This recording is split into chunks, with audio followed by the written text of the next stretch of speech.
Boa noite, meus irmãos, boa noite, minhas irmãs.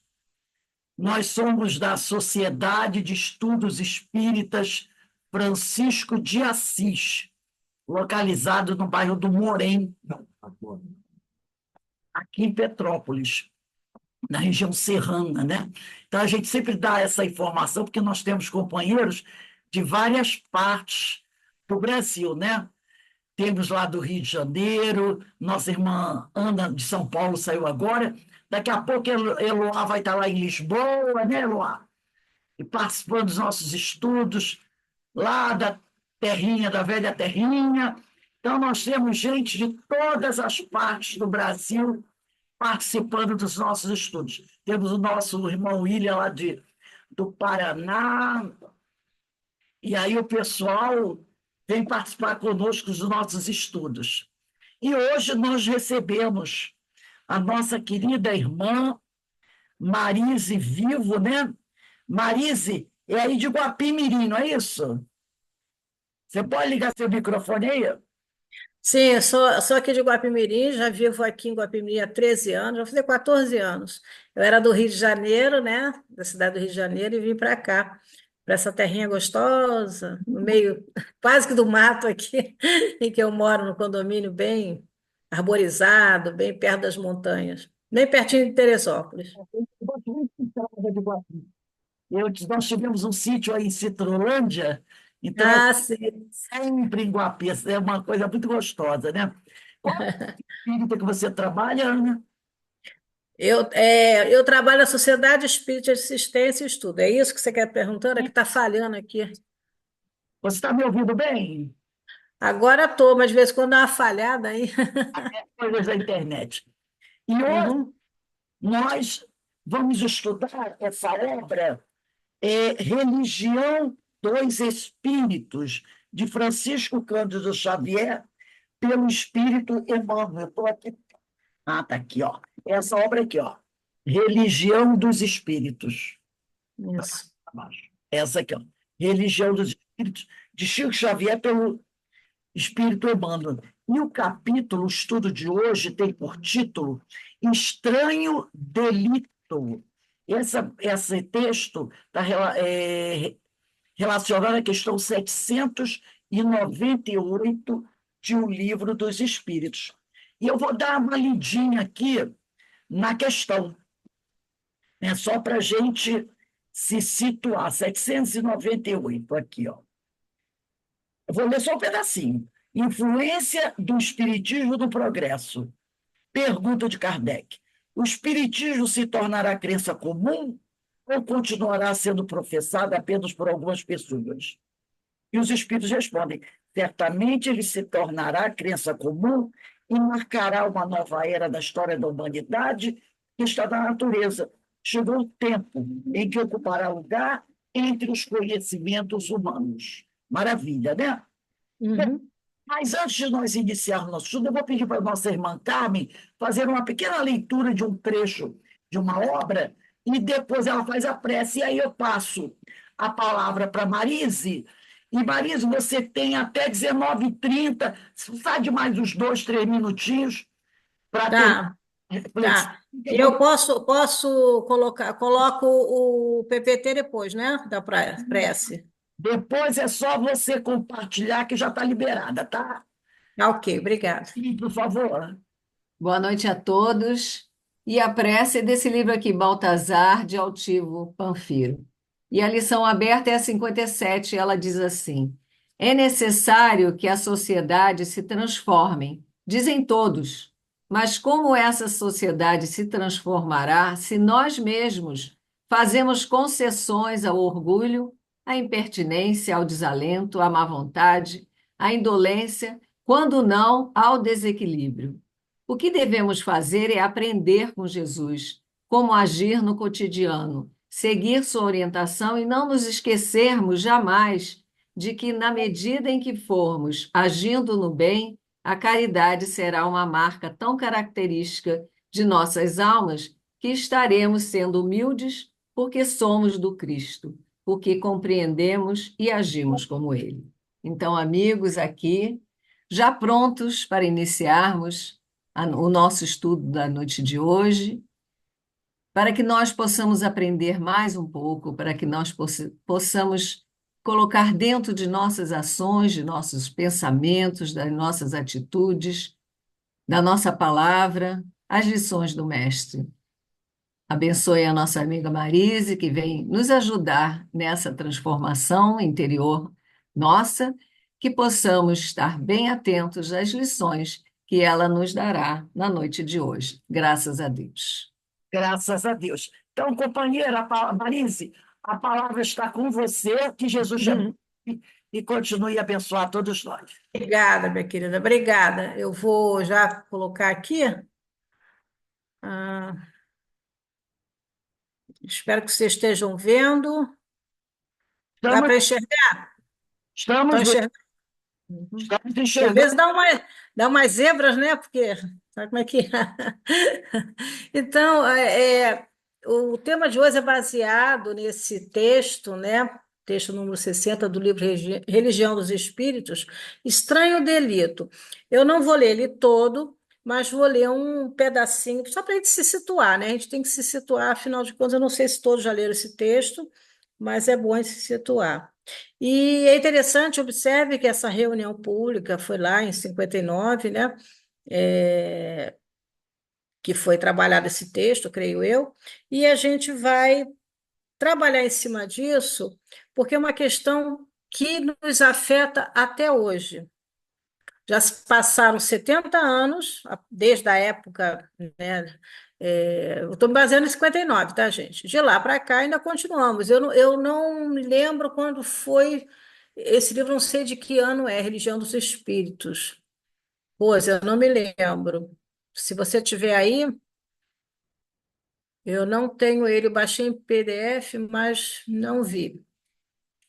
Então, já se passaram esses anos todos e a gente ainda sofre, de alguma forma, alguns preconceitos, né? Então, esse tema aborda isso e faz um paralelo da doutrina espírita, as dificuldades da doutrina espírita, né, na sociedade, no entendimento, e com o sacrifício de Jesus.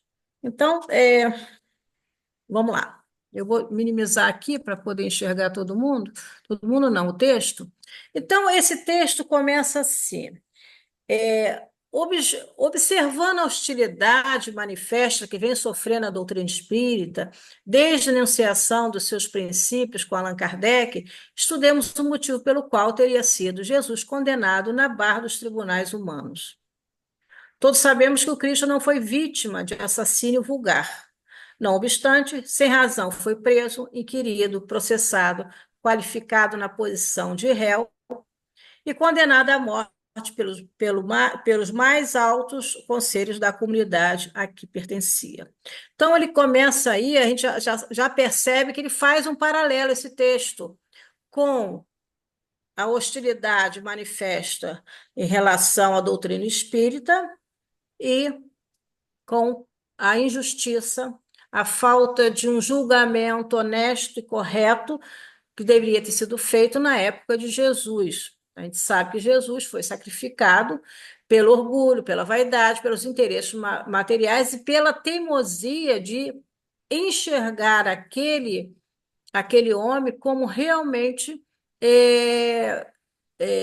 o mestre, né? Aquele que ia conduzir a humanidade dali para frente, com seus postulados, com tudo aquilo que ele nos trouxe. E não houve esse reconhecimento, porque se esperava aí um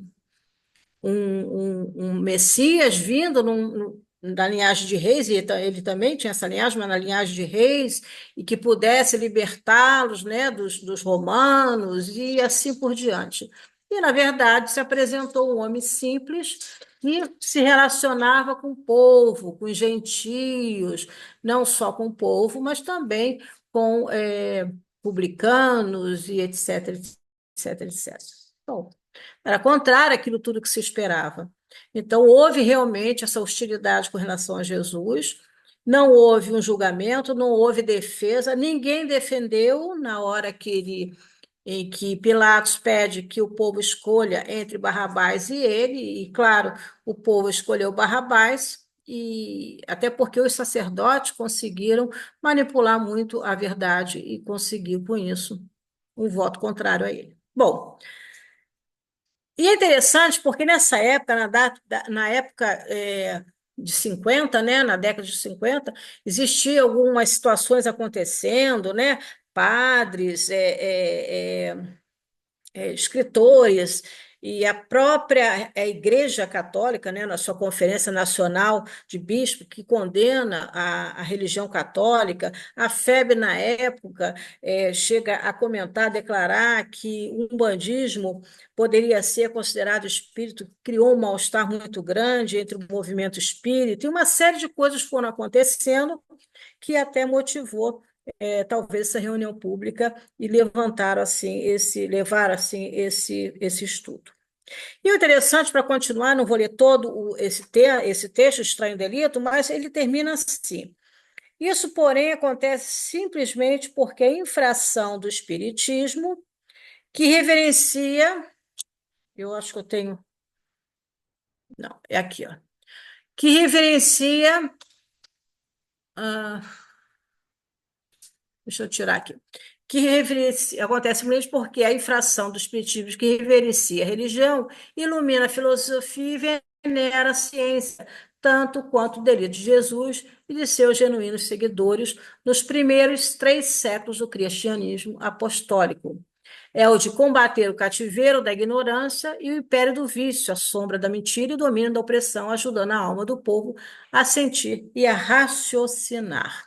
Então, o texto termina assim. Bom, então nós já vimos que existe a intenção de fazer esse paralelo entre as dificuldades que o Espiritismo passou e ainda temos essas dificuldades, menos evidentemente, até porque temos a liberdade de expressão hoje em dia, temos leis que nos protegem, mas ainda temos muitos equívocos, e às vezes até por parte dos próprios espíritas, o quais a gente tem que ter muito cuidado, nós espíritos, dentro do movimento espírita, tá? Então, observe que nessa reunião foi feito também, baseado um estudo em cima dessa questão, conforme a Rose falou, né? O espírito se tornará crença comum ou ficará sendo partilhado como crença apenas por algumas pessoas? A gente sabe que o futuro é não o espiritismo, mas aquilo que Jesus nos trouxe, tá? Como pessoas dentro de uma sociedade, vivendo entre a sociedade, que a gente siga aquilo que Jesus nos trouxe, que a doutrina nos traz, porque foi isso que Jesus nos trouxe. Então, observe que no futuro a humanidade vai caminhar para relações amorosas, relações respeitosas, buscando o convívio do bem comum, né, evolução do planeta distribuído entre as pessoas, até já estamos indo, né, para um planeta de regeneração, que é intermediário, e para que no futuro a gente galgue outros degraus. E ele diz que certamente, né, como a Rose leu, né, que é uma crença geral e que marcará uma nova era na humanidade. E é isso que a gente está buscando, né, e sabemos que vai acontecer. E a gente quer participar disso, né? É o nosso desejo, né? Mesmo com as nossas imperfeições, a gente quer participar disso de alguma forma. Se não for nessa encarnação, quem sabe, se a gente tiver oportunidade na próxima reencarnação, visto que no movimento espírita tem muita gente acima de 60, né? Eu, pelo menos, estou acima de 60, quase com 70. Então, a gente sabe que a gente tem que contribuir com esse planeta conforme a gente estuda e a gente vem buscando o nosso caminhar. E é interessante que Kardec ele fala que as ideias só com o tempo se transformam, nunca de súbito. Então a gente sabe que tudo que vem, vem no seu tempo certo, vem para possibilitar que a sociedade consiga assimilar e, com isso, galgar outros degraus na evolução. Então, a gente sabe que tudo vem no seu tempo certo. Jesus já falava isso, né? Não posso falar tudo, né, que eu gostaria, porque vocês não vão entender. É óbvio que naquela época ninguém entenderia tudo que hoje em dia veio para a gente, principalmente pela codificação essa informação que a gente tem de quem somos, de onde viemos, para onde vamos, reencarnação, causa e efeito, o mundo dos espíritos, como funciona, né, na erraticidade, toda essa informação, essa bagagem não poderia ser discutida naquela época.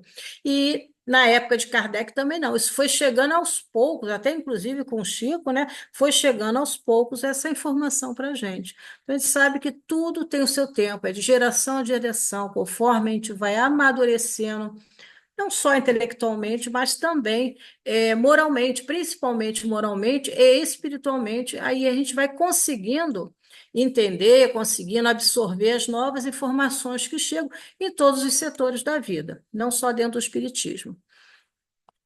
E aí a gente vai, né? Continuando aqui com Kardec, de geração em geração, ela se enfraquece e acaba por desaparecer paulatinamente com os que as professam, os quais vêm a ser substituídos por outros indivíduos embutidos de novos princípios, como sucede com as ideias políticas. Vede o paganismo, né? Então, hoje em dia, o paganismo ele já foi perdendo força, né? Essas religiões pagãs foram perdendo força. Pode ter uma coisa aqui, outra lá distribuída no mundo, mas já perdeu força.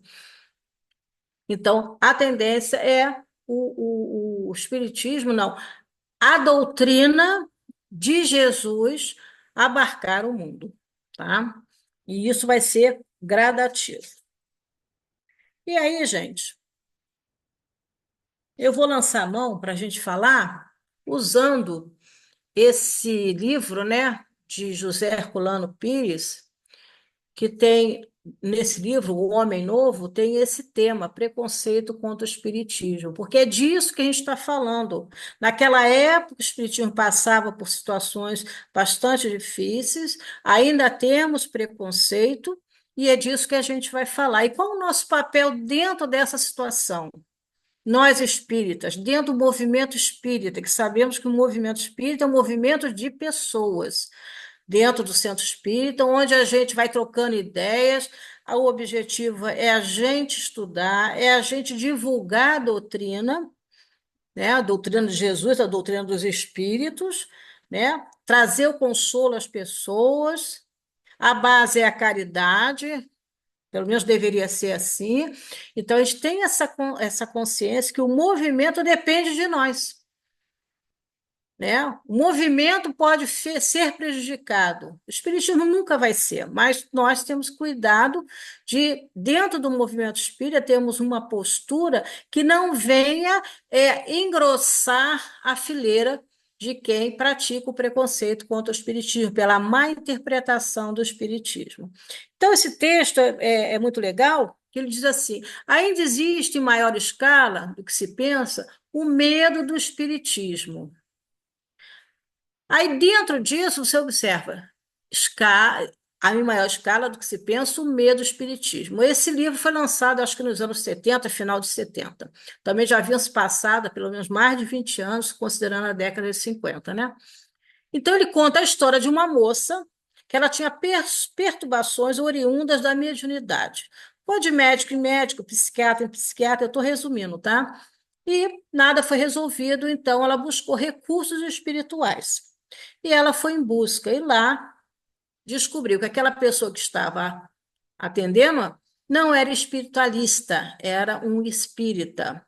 E ela mesma se expressou com medo, ela se expressou. Se soubesse que o senhor era espírita, não o teria procurado, porque ela tinha medo, pavor do espiritismo. Então, por que ela tinha esse medo? Por que ela tinha rejeição pelo espiritismo? No texto diz, porque havia uma grande contribuição, né, enraizada na alma dela, né, o medo enraizado na alma dela, que foi uma contribuição da família, dos médicos e amigos, etc, etc. Então, ela tinha pavor do espiritismo. E tem gente que ainda tem pavor do espiritismo, por não entender o espiritismo. Então, ela acabou aceitando o tratamento, porque verificou que era o único caminho para ela ficar melhor, e depois se tornou até espírita. Então, o que eu achei curioso nesse texto é que diz assim no final: a maior contribuição para esse estado de temor foi dado por certas publicações espiritualistas que, apesar de admitirem a reencarnação e a lei de causa e efeito, condenam a mediunidade, pintando-a com as mais negras pinceladas. Então, a mediunidade, para muitas pessoas, ainda é algo de demônios, feitiçaria, para aqueles que não entendem e que têm medo. Talvez, ao se debruçarem sobre o Evangelho segundo o Espiritismo, talvez isso não motivasse tanto o medo, o pavor, mas a ideia da mediunidade, a ideia da gente interagir com o mundo espiritual, isso causa aflição e medo nas pessoas. Né? Eu vou dar 2 cliques aqui, porque eu esqueci de bloquear os slides que eu botei alguns comentários, que ainda não chegou lá. Então, continuando esse texto, para depois a gente ir desenrolando, o preconceito anti-espírita assemelha-se muito à prevenção contra o cristianismo. Então, se a gente voltar na época, né, na época remota, o cristianismo sofreu muita perseguição na época. A gente lembra de Saulo, né, que era um homem inteligentíssimo, letrado, que conhecia profundamente a religião dele, né, e as regras, né, que eles tinham que seguir dentro da sociedade e tudo mais, e ele tinha horror ao cristianismo. Eu tinha horror a Jesus, né? No livro diz que Jesus me persegue, né? Ele falava isso mesmo, Jesus está me perseguindo, não é possível. Né? Por que Jesus me persegue, né? Na época em que ele sempre se deparava com uma situação onde envolvia Jesus. Então, ele não entendia o cristianismo e foi um dos ferrenhos perseguidores dos cristãos. Claro que depois, graças a Deus, né, a gente sabe que nada acontece por acaso, ele se tornou Paulo. Então, no mundo antigo existia realmente uma perseguição muito grande. Então, as pessoas que temem o Espiritismo não conhecem a doutrina, dão ao termo aplicações devidas, pede-se num cipó de lendas e suposições a respeito das sessões espíritas. Então, a gente tem que ter cuidado quando a gente vai conversar com alguém sobre o Espiritismo, para não aumentar a imaginação, o imaginário da pessoa, né, que já traz lendas e suposições a respeito das sessões espíritas. Porque quando a gente coloca, a gente tem que fazer uma colocação que não leve a pessoa para um mundo fantástico, para evitar justamente engrossar essa fileira dos que são contra o espiritismo, né? Em geral, nos acusam de demoniados, necromantes, feiticeiros e coisas do mesmo teor, como faziam os gregos e romanos com os cristãos primitivos. E essas deturpações do espiritismo não são apenas orais, correndo entre pessoas simples, figuram também em publicações eruditas, revistas, jornais, ensaios, estudos, etc. E é interessante, porque até hoje a gente enfrenta isso, seja no teatro, seja na escultura, nas artes, seja nos livros. Um exemplo é aquele escritor, Dan Brown, que escreveu o Código da Vinci. Não sei se vocês estão lembrados. É claro que era uma ficção, é uma história, né? Mas que para uma pessoa que menos crédula, uma pessoa desavisada, que vai ler, pode vir até acreditar. Em que ele inicia o livro dizendo que Jesus casou e teve filhos com Maria de Madalena. Aí ele conta, né? Ele vai lá em estudos arqueológicos, etc., para provar a teoria de que Jesus casou e teve filhos com Maria de Madalena e que existe uma raiz, né? Dentro de uma raiz genealógica que vem de Jesus e Maria de Madalena. Então, quem não estuda, quem não conhece, vem até acreditar nisso. Então, olha a responsabilidade. E ele, numa última entrevista na Alemanha, na no, desculpa, me fugiu, na Feira do Livro, ele fala o seguinte, vou até ler para não colocar palavras na boca dele, que devemos excluir a crença de Deus e substituí-lo por uma crença coletiva. Então, ainda nos dias de hoje, você ouve isso. Enxertias que fazem com o nome de Jesus, com a figura de Jesus. E as pessoas que não conhecem até embarcam nessa situação. Imagina dentro, né, com relação ao espiritismo, com as coisas do espiritismo, né, com a mediunidade, com as manifestações, com os fenômenos espirituais, o que as pessoas não interpretam, visto que com a figura de Jesus já acontece isso, imagina com o espiritismo. Então, é interessante que Pitágoras, nesse texto, já dizia que a Terra é a morada da opinião. E realmente, qualquer um pode dar opinião. Agora, tem que assumir a opinião, tem que ter um embasamento, tem que ter uma base para dar opinião, senão se torna frívola, inútil, vazia, né? A gente sabe disso. Então, aqui nesse texto, eu vou pulando de propósito, tá? Mesmo entre os letrados, a opinião é um hábito enraizado. E ele comenta nesse texto, mas é evidente que, quando se trata de uma doutrina espiritual, então, Herculano fala, é evidente que, quando se trata de uma doutrina espiritual, esposada por tantos homens de projeção no mundo das ciências e do pensamento em todo o mundo, as pessoas de cultura, ou mesmo de mediana cultura, devem ter mais cautela ao se manifestarem a respeito. Então, a doutrina é baseada na ciência, na filosofia, então ela é filosofia, ela é ciência, e Kardec dizia, se algo que tiver escrito na codificação for contra a ciência, que a gente fique com a ciência, ele era muito lúcido, né?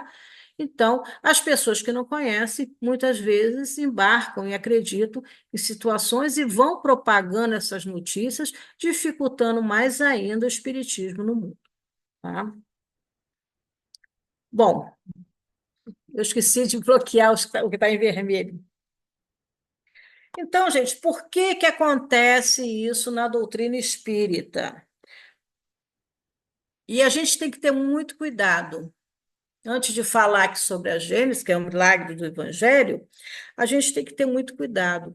Assim como a gente acha na literatura uma abordagem sobre a figura de Jesus e sobre os feitos de Jesus, com caricaturas, com deboche, com invenções, isso também acontece no espiritismo.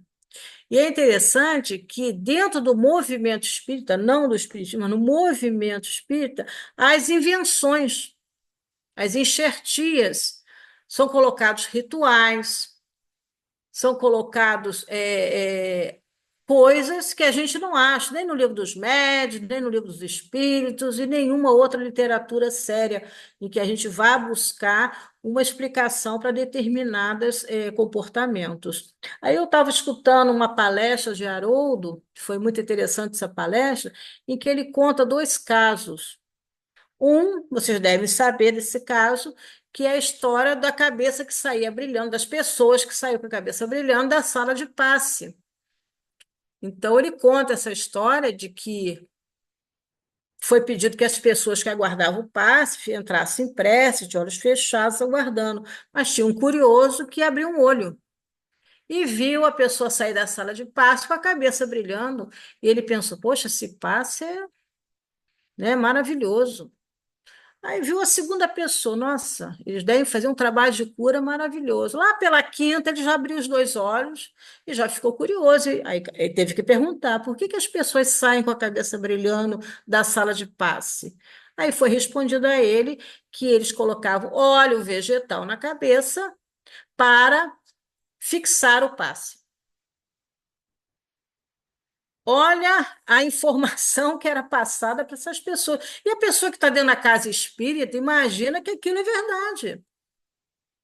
Que aquela prática, aquela técnica de segurar o pássaro na pessoa tem que ser com óleo, né? Então, são essas coisas que você vê dentro do movimento espírita que podem atrapalhar o espiritismo. A história da gaiola, né? Eu não sei se foi o Haroldo, o que aconteceu com o Haroldo, foi com o palestrante, né? Que ele chega, faz a palestra, ao terminar a palestra, a pessoa que estava atendendo, que eu não sei se era o presidente ou alguém que fez a direção, ia mostrar o trabalho que faziam com relação à desobsessão, e leva ele a um local dentro do centro onde tinham gaiolas, algumas fechadas, outras abertas.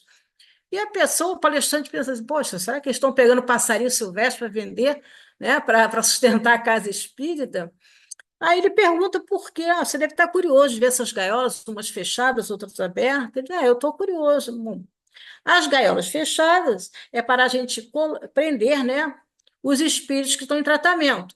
E as abertas é aqueles que já foram liberados. Então, se não fosse triste, seria até muito engraçado, a gente tem que rir mesmo, porque ele até colocou, Haroldo é muito consciente do papel dele como divulgador da doutrina, ele até colocou que eram pessoas boas de coração, mas completamente inventivas, baseadas em quê? Onde elas encontraram informação de que os espíritos devem ser engaiolados para tratamento, né? Ou que se deve passar óleo no topo da cabeça da pessoa para fixar o fluido, né, do passe.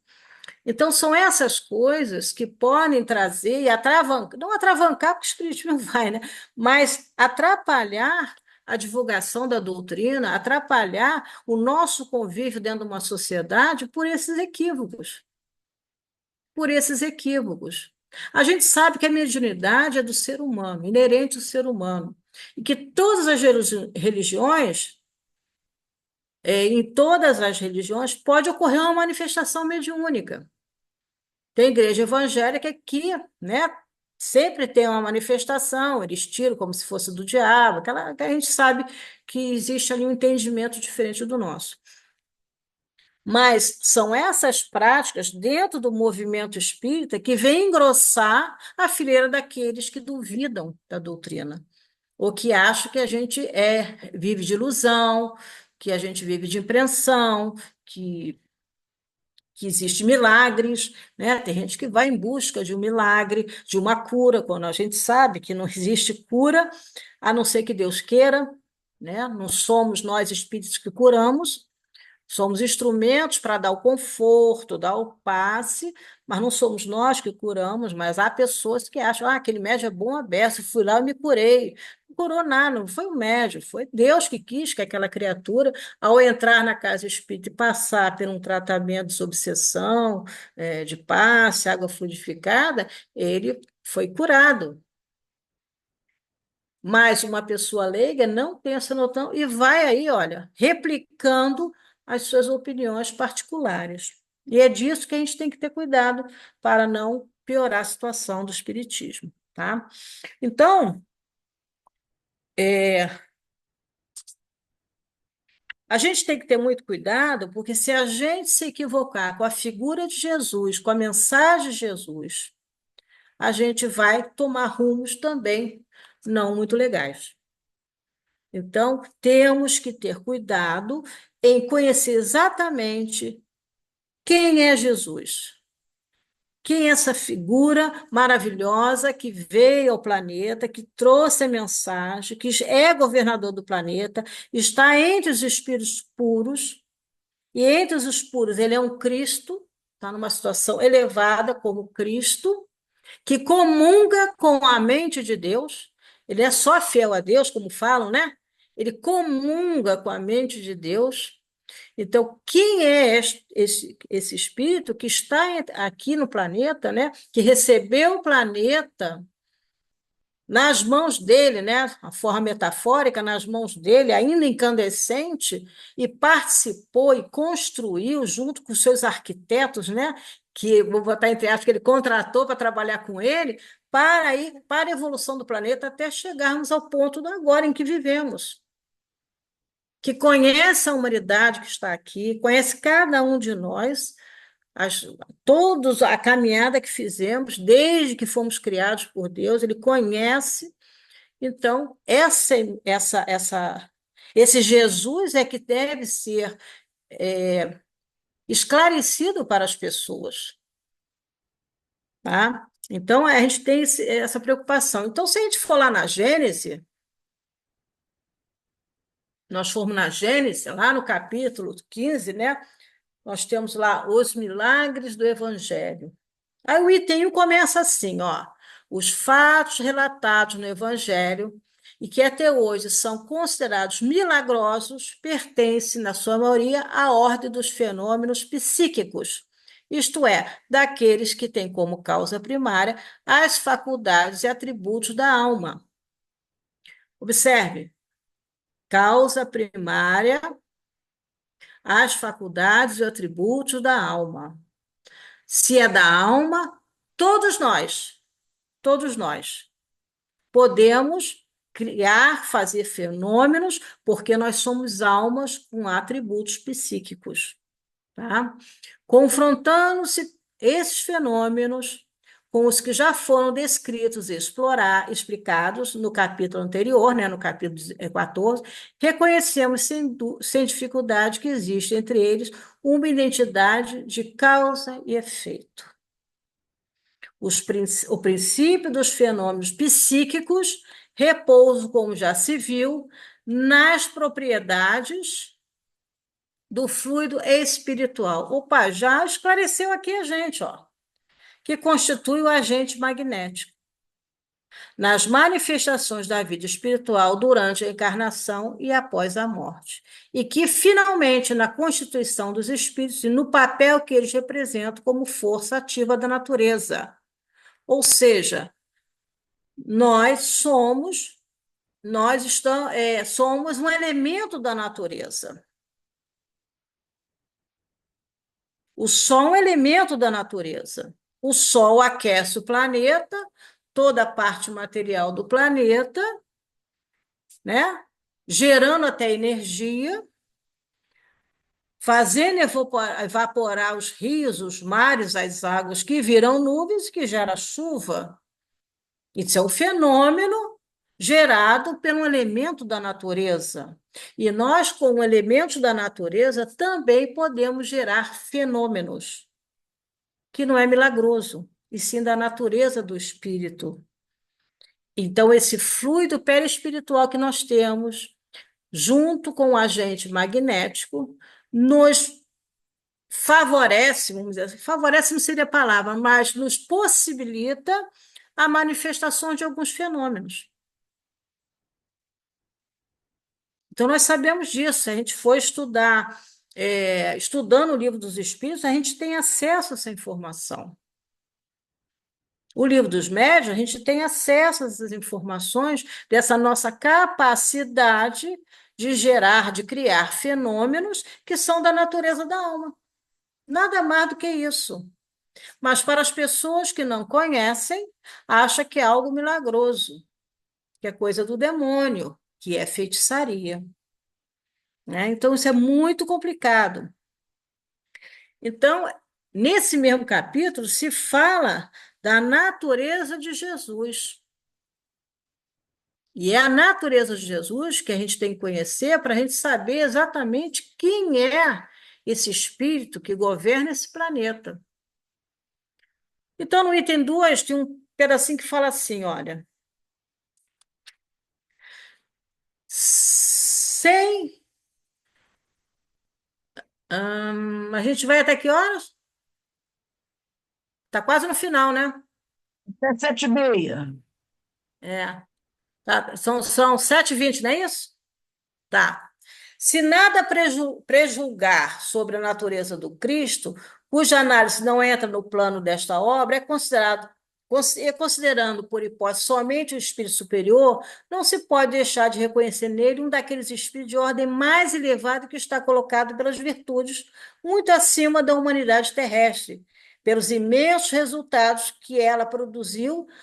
Sua encarnação neste mundo, que ele produziu, sua encarnação neste mundo só podia ser uma dessas missões que são confiadas apenas aos mensageiros diretos da divindade para o cumprimento de seus desígnios, supondo que ele não fosse o próprio Deus, mas um enviado de Deus para transmitir a sua palavra, ele seria mais que um profeta, porquanto um Messias divino. Então, observe que Jesus, como homem, ele tinha a organização dos seres carnais. mas como espírito puro, desprendido da matéria, porque ele vivia mais lá do que cá, a gente sabe disso, devia viver mais na vida espiritual, como fala aqui na Gênesis, né, do que na vida corporal. Ele não possui as fraquezas. A sua superioridade sobre os homens não resultava das qualidades particulares do seu corpo, mas das do seu espírito, que dominava a matéria de uma maneira absoluta, e da qualidade do seu perispírito, constituindo da parte mais que intensiciada do fluido da terra. Sua alma devia se ligar ao corpo por laços estritamente indispensáveis. Então, quando a gente olha para isso, quando a gente lê esse texto, a gente já entende. Se nós, que não somos Jesus, conseguimos promover fenômenos, porque faz parte da nossa natureza, da natureza da alma, a partir do fluido perispiritual e do nosso magnetismo, né? Então, quando a gente impõe as mãos para um passe, com a nossa vontade de fazer o bem, de entregar para aquela pessoa, junto com o fluido, né? Espiritual, a gente está entregando para a pessoa. Isso é um fenômeno que nós, espíritos, somos capazes. Quer dizer, nós não, qualquer pessoa é capaz. Mas nós sabemos que podemos fazer, né? Imagina Jesus. Jesus, ele, com o conhecimento que ele tem, evidentemente, ele participou da evolução do planeta em todas as fases. A gente for no livro A Caminho da Luz, a gente vai ver, a gente tem essa informação. Então, a gente observa que Jesus nunca criou algo do nada. Quem cria algo do nada é Deus, não Jesus. Por exemplo, o vinho, ele pediu que colocassem água. Da água, ele manipulou as moléculas da água. Então, H2O, água. Ele botou mais alguma coisa ali, que eu não sei quais são as moléculas do vinho, e dali surgiu o vinho. Porque ele é mágico, porque ele fez as coisas acontecerem do nada, não existia o vinho no planeta? Não. Ele, com o conhecimento dele, com o poder dele, magnético e fluido, o pensamento dele, a vontade dele, ele manipulou as moléculas da água, a gente sabe disso, e tornou em vinho.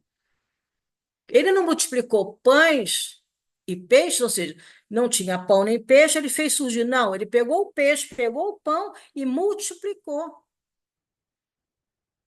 Mandou parar a tempestade. Que poder ele tem? Isso é o fenômeno que ele tem como um espírito puro, no estágio em que ele está. Então, a gente tem que ter clareza de quem é Jesus, esse espírito maravilhoso, né, que veio para trazer para a humanidade a lei do amor. Quem é esse espírito? E a gente se situar bem, porque quando a gente conhece a natureza de Jesus, a gente vai conhecer o caminho que a gente vai trilhar.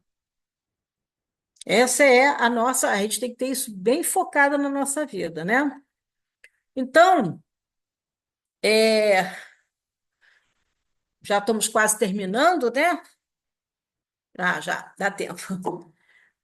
Aí a gente vai falar, então, já que o espiritismo já sofre a discriminação daqueles leigos, daquelas pessoas que não se interessam em procurar, né? Dão as suas opiniões sem conhecer. Então, a gente vai falar um pouquinho do desafio do movimento espírita. Por que eu estou falando, fazendo esse caminho nesse estudo? Para que a gente não engrosse a fileira do fantástico. A gente não engrossa a fileira, né, daquelas pessoas que acham que o espiritismo é coisa do diabo. Temos explicação. É só buscar na codificação, é só buscar no Livro dos Médiuns e nos outros livros que vêm nos auxiliar, como Manuel Filomeno, que traz informações, Diálogo com as Sombras, entre outros livros, do Chico, né? As séries de André Luiz, para a gente poder entender como é que funciona essa natureza da gente. Não tem milagre, né? Então, dentro do movimento espírita, que é um movimento composto por pessoas, a gente tem muito claro na nossa mente a base da doutrina, que é a caridade. Essa é a base da doutrina espírita, a caridade. Então, o Espírito de Verdade nos traz espíritas, amai-vos, eis o primeiro ensinamento, instruí-vos, eis o segundo. Todas as verdades são encontradas no cristianismo. Os erros que nele criaram raízes são de origem humana. E eis que, além do túmulo, em que acreditáveis o nada, vozes vêm clamar-vos, irmãos, nada perece. Jesus é o vencedor do mal, sede os vencedores da impiedade. Olha que coisa linda, né? É lindo esse texto. Então, nós temos alguns desafios que eu coloquei aqui. Primeiro, né, com a base, né, com esse conhecimento da base da doutrina, que é a caridade, é ser um homem de bem. A gente sabe que o espírita ele tem que percorrer um caminho para se tornar a cada dia melhor. Então, chegar a ser o homem de bem um dia. E a gente sabe que ainda está um pouquinho longe disso, né? A gente ainda tem muita caminhada ainda para frente, mas esse é o objetivo, se tornar o homem de bem. Por isso que o homem de bem, né, esse tema, está lá dentro de seres perfeitos, lá no Evangelho. E o homem de bem, esse desafio é um desafio que a gente tem que estar ligado, né? Tem que estar ligado para que a gente não dê vazão aos nossos vícios. Não adianta a gente estar dentro da casa espírita, né, com aquela vontade de se melhorar, ou estarmos aqui fazendo estudo e ouvindo tudo aquilo, e com certeza vocês, não estou contando nenhuma novidade, evidentemente, só estou pontuando esse assunto, a gente sabe disso, e sai daqui, né, se aborrecendo com o vizinho, querendo atropelar todo mundo na rua, porque estamos impacientes e atrasados, porque a mensagem que o espírita tem que passar é a mensagem do próprio comportamento, como Jesus fazia. Jesus só não falava, Jesus fazia, Jesus se comportava, porque ele era caridade em pessoa. Nós não somos ainda assim, mas não adianta a gente se preocupar com o que estão falando do espiritismo, né? Da discriminação com relação aos espíritas, e eu, particularmente, já passei por uma, deixei de vender um carro só porque eu falei que era espírita, né? A pessoa era evangélica, não comprou meu carro, né? Bom, ele está na dele, eu estou na minha, né? Fazer o quê? Paciência, eu vendi para outra. Mas, para que a gente não venha sofrer isso, a gente tem um comportamento como Jesus espera da gente, como Deus espera da gente. Porque a bandeira que a gente levantar, que a gente for abanando aí, que a gente for sacudindo, tem que estar de acordo com o nosso comportamento. E é isso que o Espírito de Verdade traz para a gente o tempo todo. A gente tem que estar atenta, né? Temos que evitar os erros criados por nós humanos com nossas mazelas. Por isso, o caminho que a gente tem que trilhar é ser um homem de bem. Um outro desafio no movimento é com a forma. O que eu quero dizer com isso? A forma é aquele apego que a gente tem por determinados comportamentos. Olha, quando entrar na casa espírita para sentar nas cadeiras, tem que sair, entrar pela direita e sair para a esquerda, né? Ou então, a água frutificada só pode beber ao final da palestra. Umas coisas assim. Olha, a mulher espírita não pode usar batom vermelho, por exemplo. Ou então temos que ir vestidos para a casa espírita com a roupa, né, da época de Abraão. Imagina umas loucuras dessa. E tem muitas vezes que às vezes está muito presa à forma. Pessoa chega na casa espírita pedindo comida porque está com fome, e a gente diz, não, espera até domingo, que domingo é o dia da cesta básica. A pessoa fica com fome até lá. Então, a forma é essa. A gente tem que ter muito cuidado com a forma, tá? A gente vive num mundo, e no capítulo 16, Kardec aborda isso, né? Quer dizer, na Instrução dos Espíritos, na verdade, o homem no mundo. A gente tem que viver a nossa época, porém, a gente tem que se resguardar das coisas frívolas do mundo. E temos que praticar o quê? A caridade, senão não somos espíritas. Então, não podemos estar presos a formas, e sim preocupados em servirmos ao próximo, em conduzir a casa com uma visão de servir e não ficarmos presos à forma. Nós não temos rituais, existe religiões que têm rituais. Nós temos práticas, a prática do passe, da água fluidificada, isso são práticas que são fundamentadas, mas nós não temos um ritual. E dentro do movimento, o que preocupa é que tem casas querendo colocar rituais, que isso aí é muito preocupante. A gente tem que estar atento para que a gente não descambe para esse comportamento. A gente, às vezes, ouve umas coisas que só Deus mesmo para entender nossos vícios ainda, né? Os nossos vícios comportamentais ainda. Eu, particularmente, já fui a um estudo em que eu ouvi um colega da casa espírita, não da nossa, de uma outra casa espírita, na troca de informações, dizer que não podia, que o médium não pode dar passividade para o espírito que se apresenta como criança, porque o espírito não é criança. Então, é uma loucura isso, essa falta de entendimento. A gente sabe que uma pessoa que se suicida por enforcamento, ele vai estar no momento do enforcamento sentindo ainda a corda no pescoço. Então, como é que eu não vou atender um espírito que se apresenta ainda, né? Porque morreu criança e está se sentindo criança, né? Limitado por aquela ação, pelo aquele entendimento de que ainda é criança, com os sentimentos infantis. Como é que eu não vou atender? Tive uma experiência também, tivemos aí na nossa casa espírita, de um casal chegar para assistir o ESD, né, antes da pandemia, e em dado momento, eu não sei qual é o livro que ele está estudando, será de André Luiz ou o Livro dos Espíritos, que essa pessoa falou que na casa espírita dele era proibido dar passividade para obsessores, espíritos mais trevosos, porque isso podia abalar o emocional dos médiuns.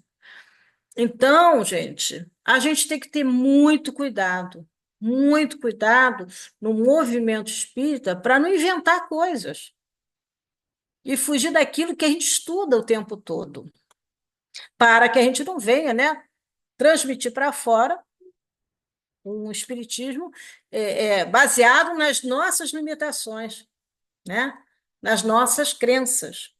A gente sabe que o movimento espírita ele se adapta a um local, a uma cidade, a uma cultura, né? A gente sabe disso, que são pessoas se movimentando, mas a gente tem que estar dentro da doutrina, a gente não pode fugir. E, por último, já quase terminando, falar sobre a inclusão, né, gente? Que temos discutido muito, somente no meio dos evangelizadores, eu também sou evangelizadora, a gente tem discutido muito e se preparado para a inclusão. Inclusão daquelas crianças que são consideradas atípicas, né, como o Down, como autismo. E não é só essa preocupação com as diferenças, é também com aqueles adultos que chegam à casa espírita. Ainda há muita rejeição no movimento espírita para lidar com as pessoas que não estão dentro do padrão homem e mulher. Né? Já conheço uma situação que duas mulheres que vivem juntas e são pessoas maravilhosas, estão dentro do movimento espírita de uma forma maravilhosa, construindo, né? De uma forma maravilhosa, elas, dentro da casa espírita delas, não podiam sentar juntas, tinham que sentar separadas. Então, a gente tem que ter esse cuidado. Já tivemos uma situação que nós tivemos que encerrar a palestra desse palestrante com antecedência, porque ele começou a movimentar as emoções de revolta nas pessoas, falando de corrupção, e depois levou para a homofetividade, levou, criando ali um mal-estar entre as pessoas, completamente na contramão da caridade e do amor ao próximo. Ame sem ver a quem, né? É essa a base da doutrina. Então, a gente tem que estar pronto para incluir essas pessoas. Incluir essas pessoas, porque assim Jesus fazia. Jesus não discriminava ninguém, atendia a todos. Então, quem somos nós, espíritos encaminhados de evolução, ainda nesse planeta de provas e expiações, que rejeitamos receber pessoas que consideramos diferentes de nós. A casa espírita tem que estar preparada para isso, né? E já encerrando, eu não posso deixar de falar, né, nessa questão da inclusão, né, aí, perdão, no movimento espírita, sobre aquele que está rolando aí no movimento espírita, a história de o espiritismo tem que ser eu agora sou espírita progressista. Eu não sei o que a pessoa quer dizer com isso. Quer rasgar, né, os livros da codificação, quer mudar tudo. Gente, a doutrina espírita sempre foi progressista. A doutrina espírita é progressista. Kardec codificou, depois veio o Chico, trazendo mais informações do mundo espiritual. Ela é progressista, por natureza. Eu não preciso rasgar, né? Nem devo rasgar a codificação para dizer que é progressista. A ciência é progressista, nem por isso ela rejeita o que veio antes da última descoberta. Ela usa a descoberta anterior para dar caminhada para as novas descobertas.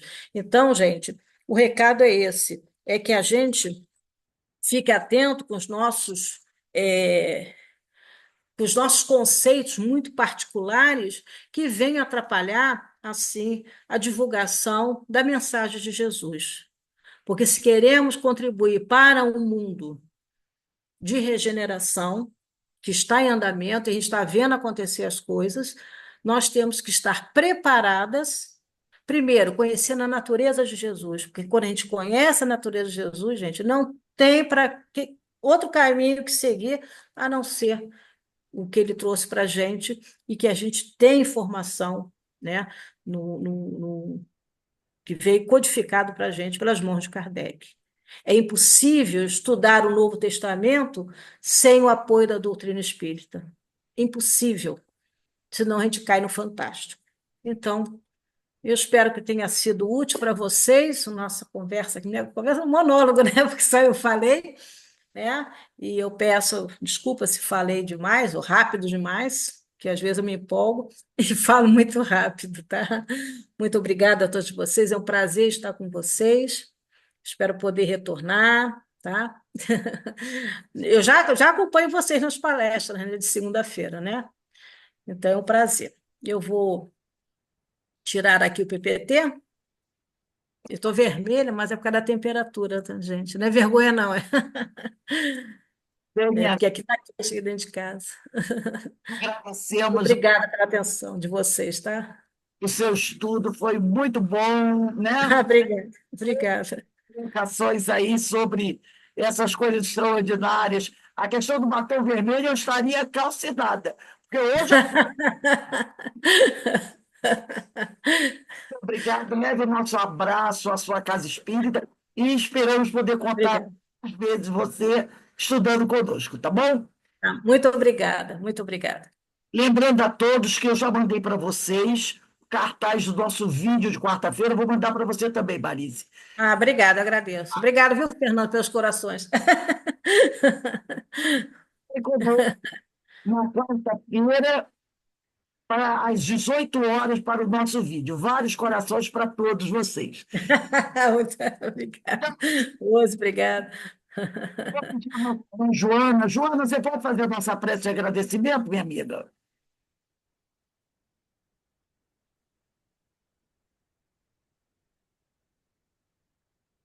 Joana está nos ouvindo? Oi, Rose, desculpa, que saiu aqui e voltou. Vamos lá. Agradecemos a companheira que fez o estudo da noite, muito bom para todos nós. E nesse momento, vamos juntos levar o pensamento a Deus, a Jesus, a espiritualidade bondosa e amiga, rogando a ela que nos envolva, que nos proteja, que nos guarde. Pedir a Deus, nosso Pai, e a Jesus, que cada um de nós, que nos dedicamos ao estudo da doutrina espírita, quanto à nossa responsabilidade na divulgação e no estudo dessa doutrina, que nos esclarece e que nos consola a todos os momentos. que procuremos trilhar o caminho dos ensinamentos trazidos pelo nosso querido amigo Allan Kardec. Estejamos vigilantes, que o momento é de muita vigilância, mas que o Pai amoroso, que Jesus e os nossos anjos guardiões nos dê força, coragem e saúde para continuarmos a nossa caminhada, buscando cada vez mais nos fortalecermos. Que o Pai amoroso envolva todos nós, que tenhamos uma noite de muita paz, uma semana de luz e de muita harmonia nos nossos lares e na nossa nação. Que Jesus nos ampare e nos guarde, hoje, agora e sempre, na graça de Deus. Graças a Deus. Bem, meus irmãos, desejo para todos uma boa noite, de muita paz, de muito amor. Muito obrigada, gente. Muita paz para vocês. Fiquem com Deus, tá? Um Tchau. beijo. Tchau. Tchau. Obrigada. Tchau, boa noite a todos. Boa noite. Boa Tchau. noite. Gratidão, amiga. Beijo em todas. Em todos, né? Temos um homem no meio.